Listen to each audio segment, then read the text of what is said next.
Hello friends, my self Ashwini from institute of medical sciences BHU and you watching ASS tutorials. तो इस video में हम resonance का part second discuss करने वाले हैं। बेसिकली इसमें जो डिस्कस करेंगे हम लोग वो एक important topic that is M effect और आई इफेक्ट में कंपेयर करते हैं, क्योंकि इसमें एक्सेप्शन आता है, ठीक है, किसी का, तो उसको हम लोग डिटेल में इसमें डिस्कसन करेंगे। ये अपना सेकंड पार्ट होगा, काफ़ी इंपॉर्टेंट वीडियो, तो इसको अंतिम तक देखिए आप।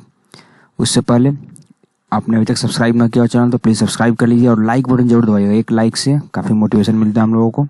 चलिए तो शुरू करते हैं comparison between M effect and I effect of group. तो इन जनरल पहले बात करते हैं। इन जनरल आप सभी जानते हैं कि एम इफेक्ट डोमिनेट करता है किसके ऊपर? आई इफेक्ट के ऊपर। आप हमेशा प्रेफरेंस किसको देते हो? एम इफेक्ट को, ठीक है। In general M effect dominates over I effect, ये जनरल रूल है। बट कुछ एक्सेप्शन है, जैसे कि दो एक्सेप्शन आपको पढ़ना है आपके सिलेबस में। एक ये ग्रुप है CO माइनस और दूसरा है आपका हेलोजेंस, ओके, X हेलोजेंस। इन दोनों ग्रुप में क्या है कि I effect will be dominating more than M effect.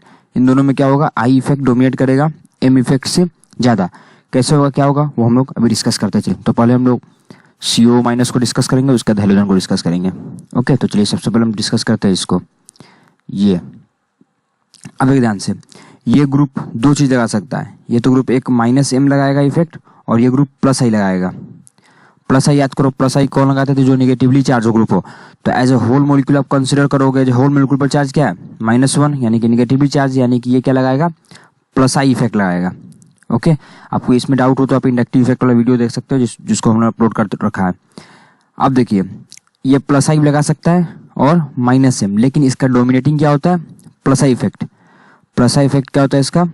Dominating effect होता है, ओके। -M से ज़्यादा डोमिनेटिंग क्या होगा इसका? +I। अब क्वेश्चन उठता है कि भाई क्यों, इसके पीछे का रीजन क्या है? चलिए अब रीजन को डिस्कस कर लेते हैं एक बार हम लोग। तो मैं एक सिंपल बेंजीन का एक बेंजीन ग्रुप ले रहा हूँ, ओके। ये इसका स्ट्रक्चर और यहाँ पर मैंने लगा दिया है C डबल बॉन्ड O-। ये यदि -M इफेक्ट लगाता तो क्या होगा? ये इधर आएगा और ये वाला ग्रुप ऊपर जाएगा। तो देखिए ध्यान से क्या स्ट्रक्चर बनेगा।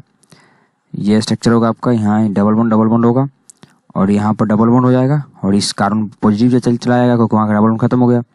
और ये O negative and this is the O negative. ये यदि रेजोनेंस हुआ, यदि +M इफेक्ट लगा इसका, तो ये हो सकता है रेजोनेंस, ठीक है। या इस ग्रुप में अपना भी रेजोनेंस प्रेजेंट था। ध्यान से देखिएगा, मैं थोड़ा सा कलर भी चेंज कर लेता हूँ ताकि आपको सही लगे। इस ग्रुप के पास अपना भी रेजोनेंस है, ठीक है, अपना भी रेजोनेंस है। तो अपना रेजोनेंस यदि करता है वो, तो क्या स्ट्रक्चर होगा उसको पर देखते हैं हम। अपना रेजोनेंस करेगा तो क्या होगा? यानी कि चाहे ऐसे जाएगा और ये ऊपर जाएगा, तो क्या होगा? CO negative double bond O। अब देखिए ध्यान से आप, इस मॉलिक्यूल के पास दो रेजोनेंस करने का तरीका है। एक ये कर सकता है और एक रेजोनेंस ये वाला कर सकता है। अब बताइएगा स्टेबल रेजोनेंस कौन सा है? ये वाला। क्यों मैं बोल रहा हूँ स्टेबल रेजोनेंस ये वाला? उसको आप देख सकते हैं, यहाँ ऑक्सीजन पर क्या है? Negative charge. यहाँ कार्बन पर क्या है? Positive charge, okay. इस स्ट्रक्चर में एक तो कार्बन पर पॉजिटिव चार्ज आ रहा है, दूसरा दोनों ऑक्सीजन पर नेगेटिव चार्ज आ रहा है। मतलब चार्ज का जो अमाउंट है, वो क्या हो गया? इंक्रीज हो गया इस वाले कंपाउंड में। जबकि इस वाले कंपाउंड में क्या है? चार्ज जितना इसमें था वही सेम का सेम चार्ज यहाँ पर आपको, ठीक है। और आपको पता है एक चीज, कंसेप्ट पता है कि यदि चार्ज का अमाउंट, यदि चार्ज इंक्रीज होगा तो वो इंक्रीज करेगा आपके रिएक्टिविटी को। और रिएक्टिविटी यदि किसी का इंक्रीज होता है, यानी कि यदि रिएक्टिविटी इंक्रीज होता है, यानी कि अनस्टेबिलिटी इंक्रीज हो रहा है। छोटा सा चीज़ है, ठीक है, अनस्टेबिलिटी इंक्रीज होगा उस कंपाउंड का। तो इससे आप आसानी से पता लगा सकते हो कि भाई चार्ज यदि बढ़ेगा तो रिएक्टिविटी बढ़ेगा, रिएक्टिविटी बढ़ेगा तो अनस्टेबिलिटी बढ़ेगा, अनस्टेबिलिटी बढ़ेगा तो क्या होगा कि चार्ज कम हो। तो आपने देखा कि सेकेंड जो कंपाउंड था उसका, ठीक है, सेकेंड जो रेजोनेटिंग स्ट्रक्चर था वो मोर स्टेबल था। ये वाला मैं फिर से बना दूं एक बार। ये वाला जो रेजोनेटिंग स्ट्रक्चर है, this is the more stable resonating structure. इसी कारण से, यही कारण है कि जो ये ग्रुप है, ये जो ग्रुप था आपका C डबल बॉन्ड O-, ये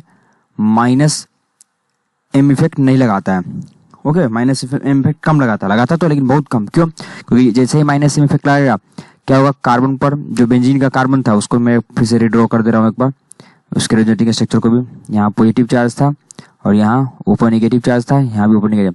क्या हो रहा है? पॉजिटिव चार्ज यहाँ आ रहा है, वहाँ पर नेगेटिव चार्जेस का अमाउंट बढ़ जा रहा है, इसलिए इसका -M इफेक्ट क्या होगा? कम होगा। बात समझ आ रहा है ना। तो ये आपको एक छोटा सा चीज इसमें ध्यान रखना है, क्लियर। यही कारण है जिससे यानी कि C double bond O minus का, ये C double bond O minus का जो इफेक्ट होता है वो मोर इफेक्ट क्या होता है, प्लस आई का ज़्यादा इफेक्ट होता है इन कंपेयर टू हम माइनस एम की बात करेंगे तो, ठीक है। ये कंसेप्ट काफ़ी इंपॉर्टेंट है क्योंकि ये कंपाउंड जनरली कहीं बताया नहीं जाता, आप भी देखे होंगे। ओके, अब आते हैं दूसरा group, that is your halogen. ये हर जगह बताया जाता है, उसको भी डिस्कस करते हैं हम लोग यहाँ पर हेलोजन में, ठीक है। चलिए हम बात करते हैं पहले, जैसे ये फ्लोरीन है आपका, ये क्लोरीन है, ये ब्रोमीन है और ये आयोडीन है। आपको पता है जो हेलोजन है, हेलोजन के पास लोन पेयर है और हेलोजन हाई एन एटम से आता है। तो मैंने आई इफेक्ट में बताया था आपको हेलोजन का कौन सा इफेक्ट लगता है, माइनस आई इफेक्ट लगता है। और यदि इसका लोन पेयर है, लोन पेयर वाले कौन सा इफेक्ट लगाते हैं रेजोनेंस में, प्लस एम इफेक्ट लगाते हैं। ये दोनों मैंने डिस्कस किया है, ठीक है। माइनस आई और प्लस एम पिछले वीडियो में डिस्कस किया था, माइनस आई इंडक्टिव इफेक्ट वाले में डिस्कस किया था। डाउट हो तो वहाँ जाकर देख सकते हो आप। चलिए, तो माइनस आई में आपको मैंने बताया था ईएन के अकॉर्डिंग होगा, माइनस आई ज़्यादा किसका होगा, फ्लोरीन का। तो इस ऑर्डर में होगा माइनस आई का ऑर्डर। और प्लस एम का ऑर्डर की बात करोगे तो प्लस एम का भी ऑर्डर इसी ऑर्डर में होता है, बेस्ड ऑन ओवरलैपिंग। चलिए प्लस एम को समझाता हूँ मैं, ठीक है। अब देखिए, जैसे मान लीजिए आपका एक बेंजीन ग्रुप है, ओके, दिस इज बेंजीन। यहाँ पर आपका लगा है फ्लोरीन, यहीं पे लगाओगे क्लोरीन को हटा के फिर ब्रोमीन को लगाओगे, फिर आयोडीन को लगाओगे। ये जो कार्बन है, ये जो कार्बन आपको दिख रहा है, यहाँ कार्बन है और कार्बन में कौन सा ऑर्बिटल पार्टिसिपेट कर रहा है, 2p, क्योंकि कार्बन में क्या होता है s और 3p खाली होता है और तीनों p के कौन सा होता है, 2p वाला होता है, क्योंकि कार्बन कन्फिशन क्या है, 1s2 2s2 2p2। तो यहाँ पर जो ओवरलैपिंग होता है फ्लोरीन और कार्बन में जो होगा वो, उसमें कार्बन का कौन सा ऑर्बिटल पास पार्टिसिपेट करेगा, 2p वाला पार्टिसिपेट करेगा, ठीक है। चलिए इसको स्ट्रक्चर बनाता हूँ। ये होता है 2s इलेक्ट्रॉन और ये होता है आपका 2p। फिर इस इलेक्ट्रॉन को साइड करते हैं तो ये भी खाली होता है, तो यहाँ एक बनता है इसे, ठीक है। यानी कि 2p वाले से बॉन्ड बनेगा फ्लोरीन का, ध्यान देगा 2p वाले से। क्लोरीन का बात करोगे आप तो कार्बन का तो 2p ही रहेगा, लेकिन क्लोरीन में क्या होता है 3p है, फ्लोरीन में 2p था। ब्रोमीन में बात करोगे तो 4p, आयोडीन में बात करोगे तो 5p। और अब जानते हो कार्बन तो फिक्स है, ये जो कार्बन है आपका ये तो फिक्स है, ये तो 2p ही होगा। 2p के साथ आप जानते हो 2p बॉन्ड बनाए, 3p बनाए, 4p बनाए, 5p बनाए, तो उसमें स्टेबल कौन होगा, जो 2p बॉन्डिंग है वो स्टेबल होगा। 2p 3p थोड़ा लेस स्टेबल होगा, 2p 4p more less stable होगा, 2p 5p एकदम कम स्टेबल होगा। और आपको मैंने पिछले वीडियो में बताया था इसी कारण से कि रेजोनेंस जो फिनोमिनन है, रेजोनेंस जो फिनोमिना मैंने बताया था आपको, ये ऑर्बिटल ओवरलैपिंग बेस्ड फिनोमिना है। ऑर्बिटल का ओवरलैपिंग अच्छा होगा तभी रेजोनेंस भी अच्छा होगा, ये मैंने बताया था आपको।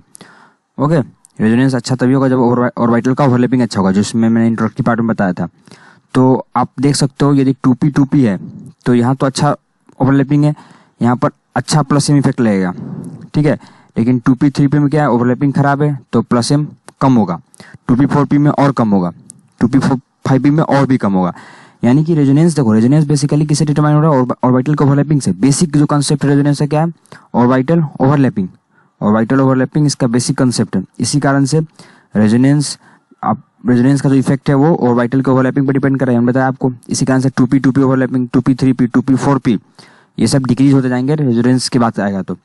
कुछ लोग सोचते हैं कि नहीं, जैसे फ्लोरीन है, क्लोरीन है, ब्रोमीन है, तो ईएन तो फ्लोरीन का ज़्यादा है तो फ्लोरीन इलेक्ट्रॉन देना नहीं चाहेगा, तो फ्लोरीन का प्लस इफेक्ट कम रहेगा। लेकिन आपको ईएन से नहीं देखना है, ईएन से भी डोमिनेटिंग फैक्टर क्या है, आपके ऑर्बिटल ओवरलैपिंग, ठीक है, क्योंकि रेजोनेंस उसी पे बेस्ड है। इसी कारण से जब हम प्लस एम इफेक्ट की बात करेंगे और यहाँ पर आपके फ्लोरीन है, क्लोरीन है, ब्रोमीन है, आयोडीन है, तो फ्लोरीन का प्लस एम ज़्यादा है, फिर क्लोरीन का, फिर ब्रोमीन का, फिर आयोडीन का, ठीक है। मैंने माइनस आई का भी बात किया था, वो भी फ्लोरीन का ज़्यादा है। ओके, अब ध्यान से देखिएगा, माइनस आई मतलब क्या हुआ, ये जी मान लीजिए ये आपका एक बेंजीन ग्रुप है, ठीक है, ये आपका मान लीजिए बेंजीन ग्रुप है, ओके। तो फ्लोरीन माइनस आई भी लगा रहा है और प्लस एम भी लगा रहा है। माइनस आई मतलब क्या हुआ, इलेक्ट्रॉन अपने तरफ खींचेगा, प्लस एम का मतलब क्या हुआ, इलेक्ट्रॉन डोनेट करेगा, यानी कि दोनों एक अपोजिट फैक्टर है, ठीक है। और माइनस आई भी फ्लोरीन का सबसे ज़्यादा है, माइनस आई भी फ्लोरीन का सबसे ज़्यादा है, प्लस एम भी फ्लोरीन का सबसे ज़्यादा है। ये दोनों फैक्टर न्यूट्रलाइज करके, ठीक है, फ्लोरीन का जो नेट इफेक्ट होगा, नेट इफेक्ट, ठीक है, सारे हाइड्रोजन का नेट इफेक्ट होता है इलेक्ट्रॉन विड्रॉइंग इफेक्ट ही, नेट इफेक्ट इलेक्ट्रॉन विड्रॉइंग ही होगा।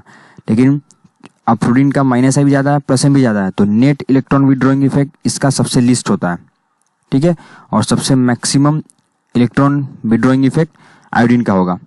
तो नेट इलेक्ट्रॉन विड्रॉइंग इफेक्ट की बात करोगे तो फ्लोरीन ज्यादा क्लोरीन, क्लोरीन ज्यादा ब्रोमीन, ब्रोमीन ज्यादा आयोडीन। फिर से एक बार मैं बता दूं उसको, देखिए नेट इफेक्ट जो होगा वो द नेट इफेक्ट होगा वो इलेक्ट्रॉन विड्रॉइंग इफेक्ट ही होगा नेट इफेक्ट, ठीक है।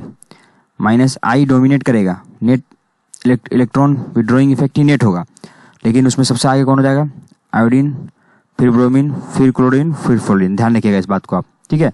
तो नेट इफेक्ट इलेक्ट्रॉन विड्रॉइंग ही होगा, लेकिन जस्ट रिवर्स ऑर्डर में होगा, ध्यान रहेगा। ओके, तो ये इस वीडियो में हमको इतना ही बताना था, ठीक है। अगले video upon ortho effect and SIR discuss करेंगे। तो ये वीडियो पसंद आया हो तो लाइक बटन दबाइए और कमेंट करके जरूर बताना आप, ठीक है, कि कैसा लगा आपको वीडियो। प्लीज सभी लोग जितने भी लोग वीडियो देखते देखते यहाँ तक पहुंचे हो कमेंट करके जरूर बताएं आप। चलिए, thanks for watching, best of luck.